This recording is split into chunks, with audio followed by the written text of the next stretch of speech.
On this episode of AutoXandTrack, we're racing Spring Mountain, Charleston Peak here in Nevada with SVRA in the AutoXandTrack 67 Mustang.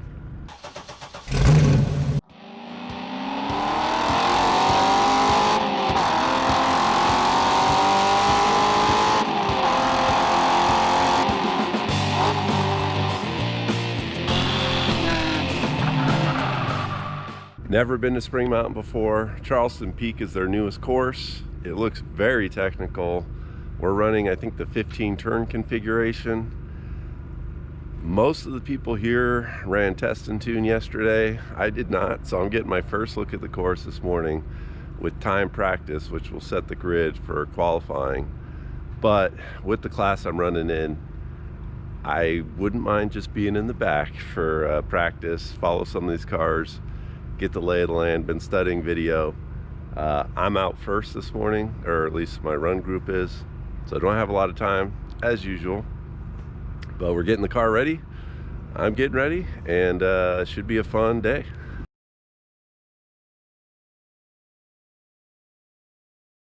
All right, the Mustang is painted. I was planning on wrapping this thing originally, but these guys at Frisco Auto Body gave me a good price to paint the fender, so I'm picking it up today. I'm gonna have to wax this hood now, because you can see that, I don't know if it comes through on the video, but these nice shiny painted fenders make that hood look pretty sad. But like, the fender matches the roof, it matches the paint on the doors. It's really this hood that just is pretty sad. But painted the front fascia, painted both driver and passenger fender. I had them paint the rear quarter already a couple weeks ago so that I could make the SVRA race. They painted that quarter, and then I promptly, 2 days old paint, punted a cone at 60 miles an hour straight into it.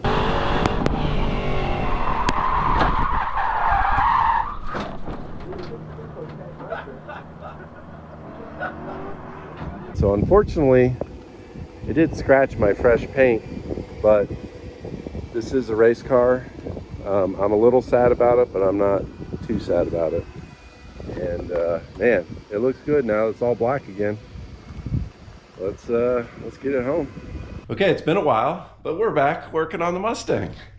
And today we are chasing down oil pressure issues. And so I've wired in to one of the T's behind the dash here where the idiot light goes, a second manual gauge. So we're going to fire this thing up if it starts. I haven't started in months. And figure out, you know, eliminate basically, is the gauge possibly one of the culprits? I'm 99.9% sure the gauge is fine. It's also a manual gauge. But we got to eliminate that, and then if that turns out to not be the problem, oh, I moved it.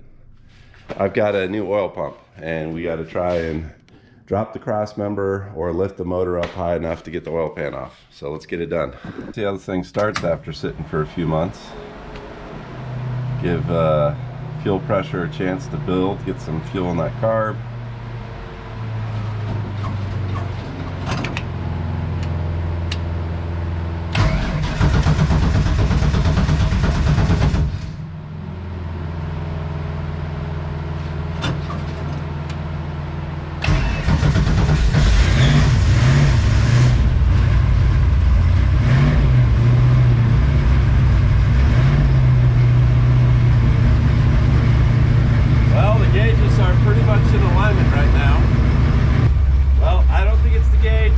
All right, back in the garage after a little Excedrin break, but we've been busy. And I see I leaked power steering fluid, shoot. But I had the choice of pulling the motor up high enough in the engine compartment to drop the oil pan, or to drop the cross member and drop the oil pan. So I decided to see how much work is it to drop this. And it was more work than I expected, quite a bit more actually. Mainly because the rack, when it's bolted in, blocks these two bolts right here. And you've got to get the rack out of the way to get that. And one of the things that makes getting the rack out of the way super difficult is the fact that the U-joint here, the upper U-joint, is welded to the column.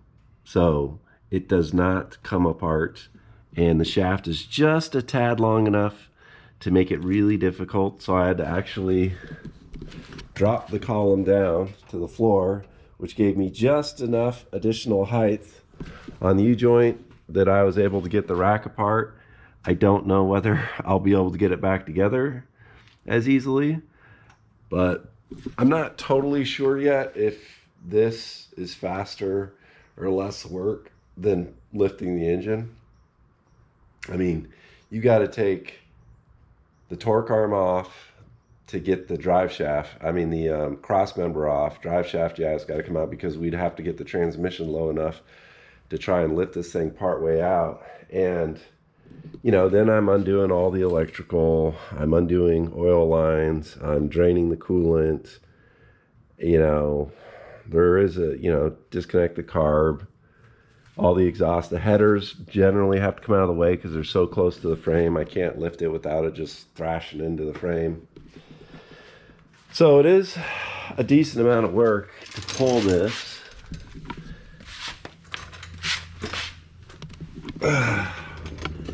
So, but we're going to change this oil pump and see if that is the reason why the oil pressure sucks.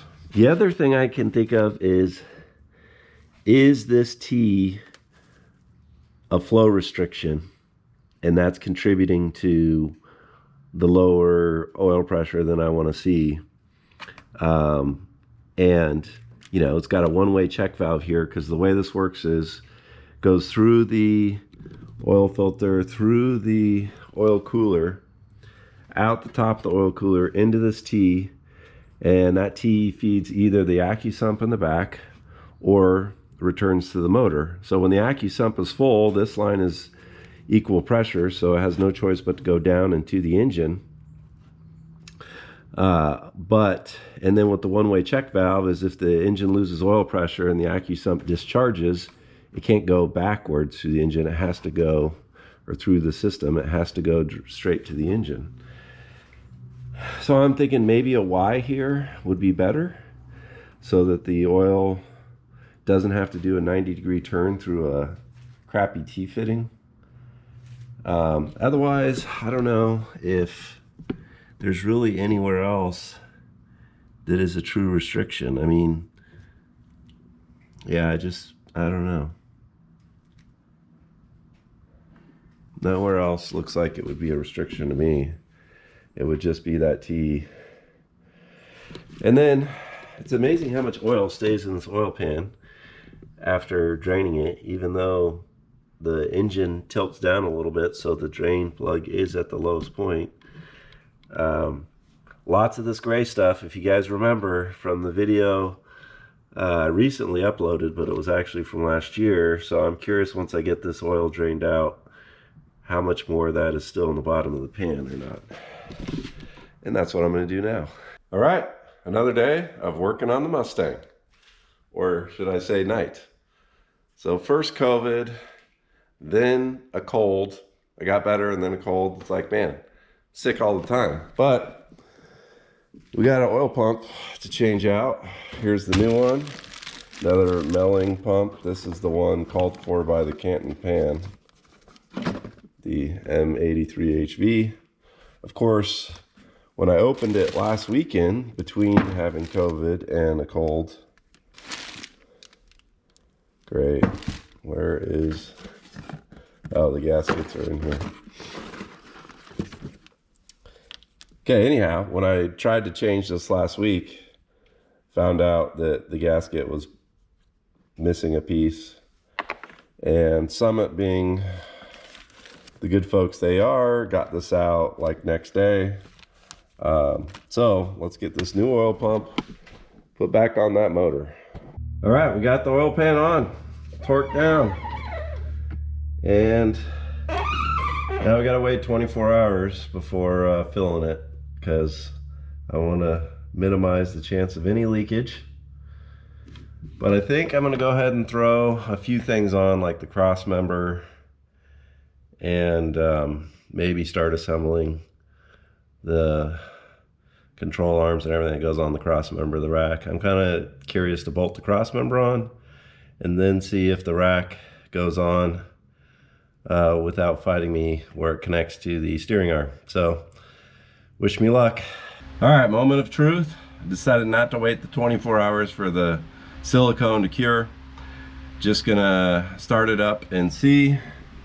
Still have my old gauge in here, but do we have more oil pressure with the new pump? Do we even have oil pressure? Did I screw anything up by like putting the drive shaft in wrong or something? Let's find out.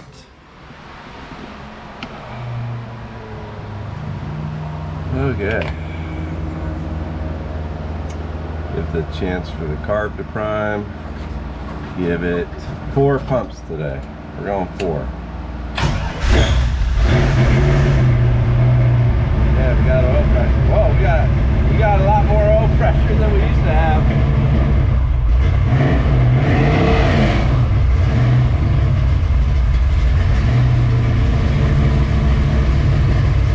Well, we picked up, it used to be around 45 cold, so we picked up about 12 pounds.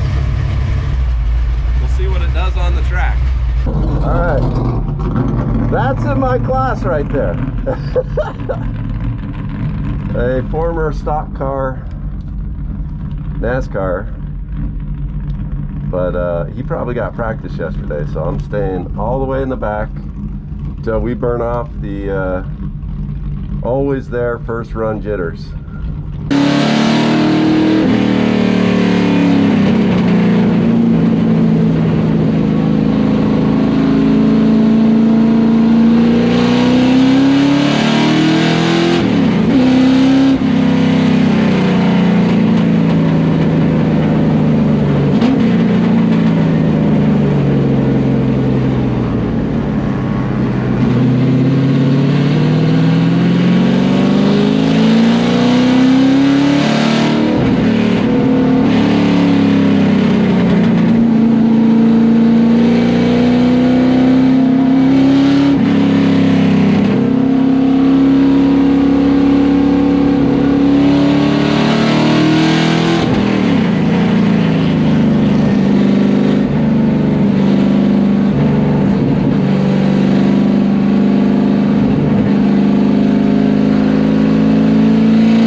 Practice is over and it went okay. First of all, I whacked myself in the nose when I was putting on my helmet. The Hans device slipped and fell on my nose and split the skin. There's nothing on there sharp enough to cut. So I was bleeding all down my face when I went out. The grid worker's like, "You're bleeding." I was like, "Yeah, I know." But things were going good until the last hot lap. And coming into, I think, turn 16, like right before the end of the corner, almost went off course. Hopefully I got on video on the camera over my shoulder, because the helmet cam, I don't know if I didn't push hard enough or whatever, but I don't think it started.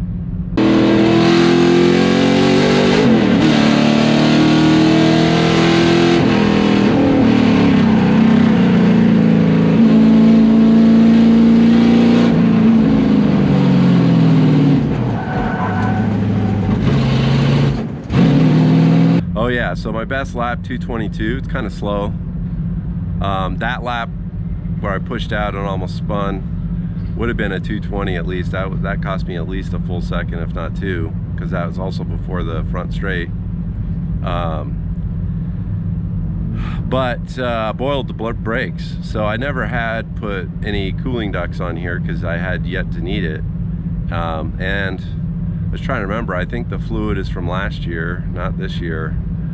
So if I get the chance, I will bleed these brakes and then at least bleed the fluid out near the caliper, because all the fluid in the Masters is perfect looking still. There's not a speck of, you know, dirt or, you know, degeneration in it.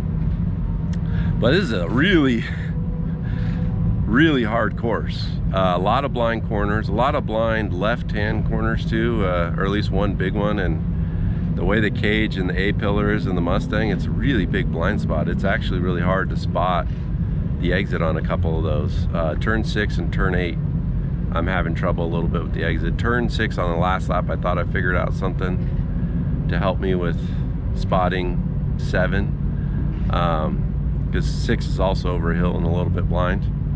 But you know, if it wasn't for this brake issue, man, I'd be on cloud 9 right now. You know, I got out, learned the track a little bit. A few of those elements come up a lot faster than I thought, and yeah, so I got a few hours, hopefully get time to bleed these brakes with some help. I've got some fluid, so I can replace some fluid depending on how much I bleed out, and yeah, we'll see. Okay, operation boiled brake fluid has begun. Now I just need to wait for my buddy Maui or his buddy to finish their race so they can come over and help me bleed several pumps out of each caliper.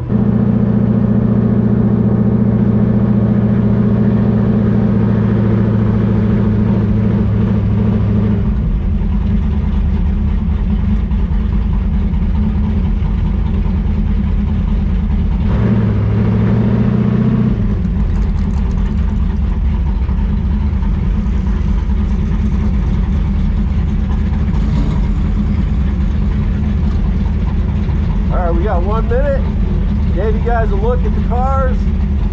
Let's hope my brakes are happier on this lap. I mean, this session.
post-qualifying recap. Hopefully I don't have to actually do all my qualifying laps, because again, I started losing the brakes. They're overheating again, and the fluid honestly looked really good. I can't remember if I said this yet, but the rears had a little bit of color to them. The fronts look brand new. So usually what I've seen in the Camaro is if I boil the fluid, it'll get dark out by the caliper. So I'm gonna see if I can just go get some cheap hose from Home Depot and at least get some air ducts on the front of the car.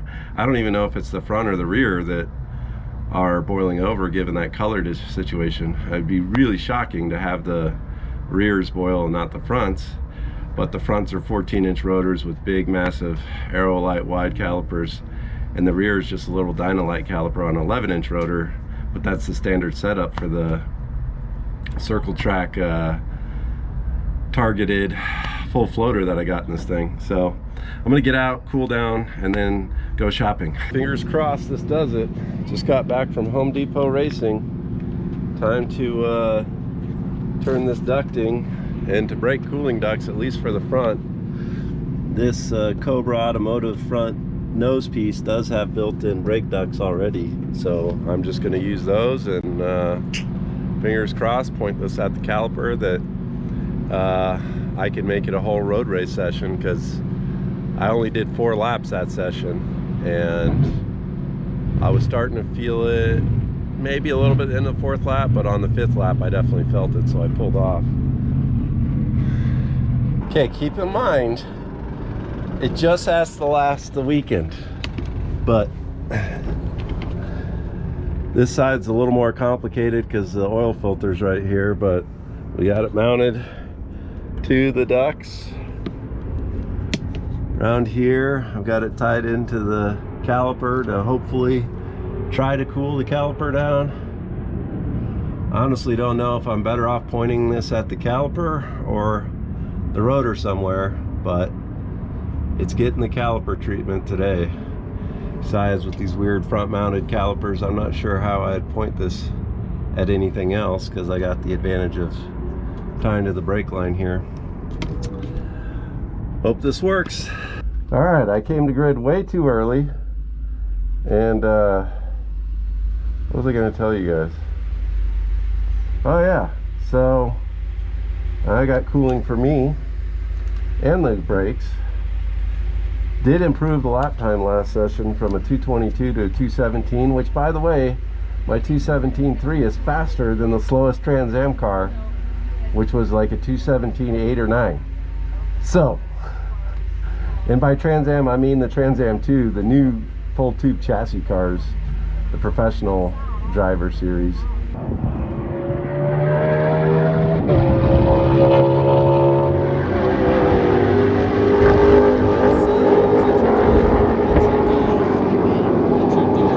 Let's check out some Trans Am cars.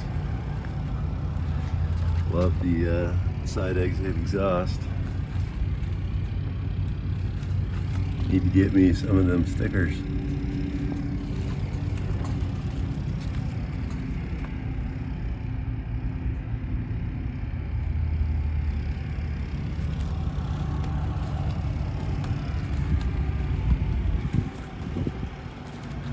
Oh, so they use the looks like the Trailblazer intake.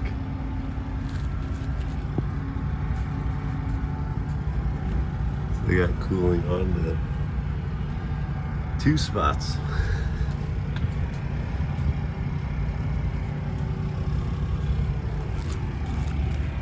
Interesting.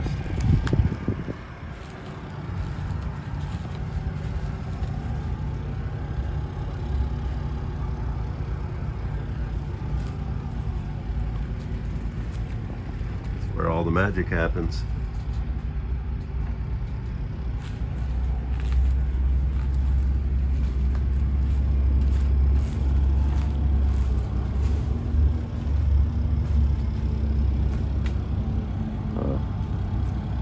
Man, it's too bad the Dodges don't look like this in real life. Just noticed no flat floors here. See, the body's open where the exhaust goes through and everything.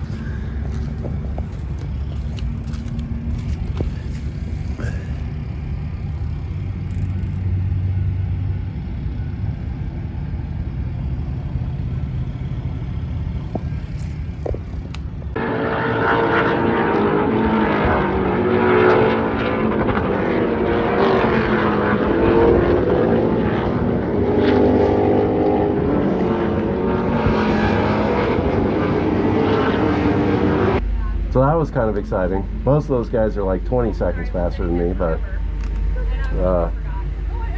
yeah, fingers crossed that this cooling ducts for dryer vents or whatever it was does the trick. So this time they did run a vintage, or sorry, they did run a qualifying race. So it wasn't your fastest lap like VARA usually does. Here it's your finishing position in the qualifying race. So because I pulled off early due to the brake fade, I'm down 1 or 2 positions than where I would have been, but a couple other people pulled off early, so I'm not in the back. Yeah, that's okay. I actually don't mind. There's such a small car count, and I think there's only one car that I for sure should be able to pass. At least there'll be some racing, because otherwise I'm kind of in this no man's land where the next closest guy is 3 seconds faster than me. And yeah, well, Karen here in this blue Mustang was catching up. She's only, I think, about 2 seconds behind me. So both of our first times on course, if she drops some more time, then she might give me a run for my money. All right, here we go, green flag race. Stock car didn't show up, so I didn't even lose a position.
The brake cooling ducts did not make a difference.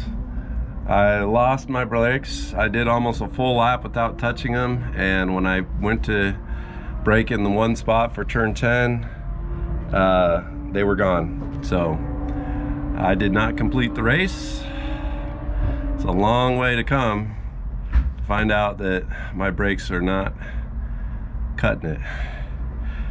Whew, I'm tired. I mean, I had fun up until that point. I completely blew the start. You guys saw that in the video. I'll share that. But I actually gave the car behind me the spot I was supposed to have, so they had the inside line into turn one, and used it to good effect. So good job, Karen. I just met her today. She's a badass. She's been racing for like 11 years. Older lady, kicking butt. And you know, she had a health scare, not sure what, but after a couple years off is back racing. So cool. She's eyeballing those TA2 cars. Anyhow, let's get out of the suit. Let's see what we can figure out.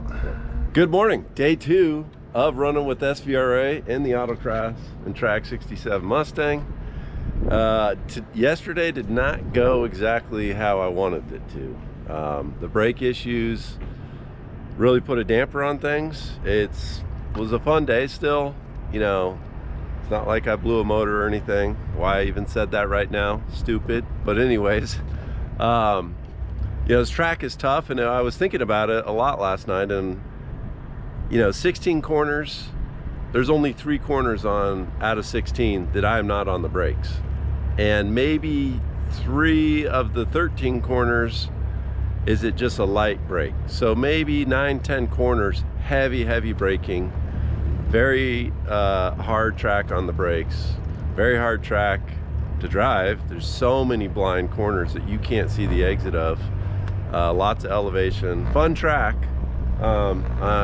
So let's get to what we did last night. Didn't get it on video, but hooked up with one of the Trans Am teams, thanks to JJ from Ultimate Performance, and got ourselves some Wilwood XR fluid to try to flush out all the fluid, hoping that the issue is I just had too much moisture accumulated in this brake fluid. Even though it looked brand new coming out of the fronts, you know, the fluid in the reservoir still looked good.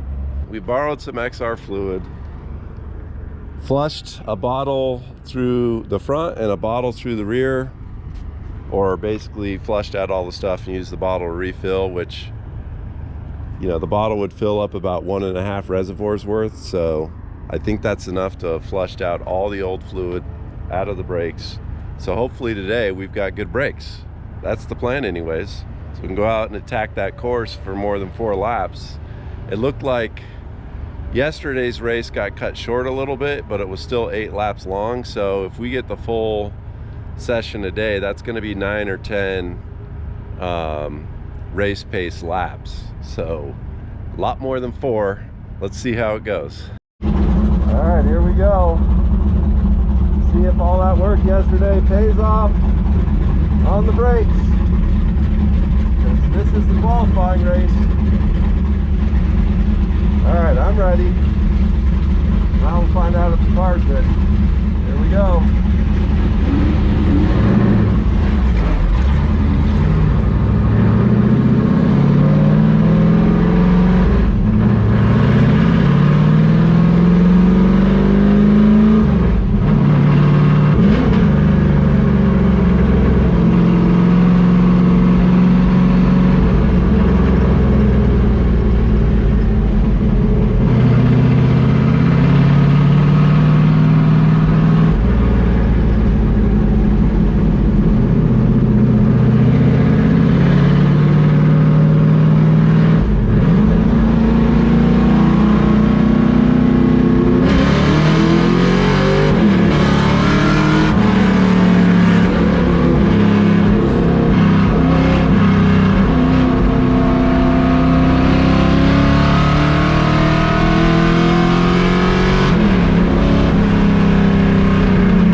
Yes, we made it. No brake, boiling, vapor lock, whatever you want to call it, at all.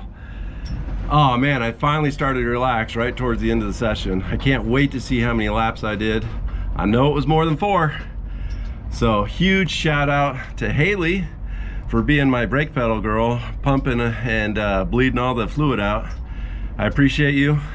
Huge shout out to JJ and the Trans Am 2 guys for hooking me up with fluid, Steve for the bleeder, and Randy and Family and Co for feeding me too much good food. I can't go over there too often or I'm gonna undo all this weight loss I've been working on, so woo! All right, well, after a 40-minute delay, it's time for our green flag race. Wow, we are going.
fluid. My pedals never felt this good. Oh, that was so awesome. I got such a great start compared to my foobar start yesterday. And me and the Pantera, man, that guy, he was faster than me. And that just shows you how important a start is, because while he was a little bit faster, I think I actually made a little bit more power in him, and he just couldn't get around me. But he pushed me. I went 3 seconds faster. And the Mustang's first hardware, a gold medal. I got first in class. Don't ask me what class I was in, or if I was even in a class by myself. All I know is the first ever hardware for the Mustang. Yes, what an exclamation on a great day. What a difference a day makes. Thank you again, JJ. Thank you again to, starts with a G. I'm forgetting the name of the team that hooked me up with the brake fluid. And thanks Randy and family for all the hospitality. Oh man, Mustang did so good. I want more horsepower.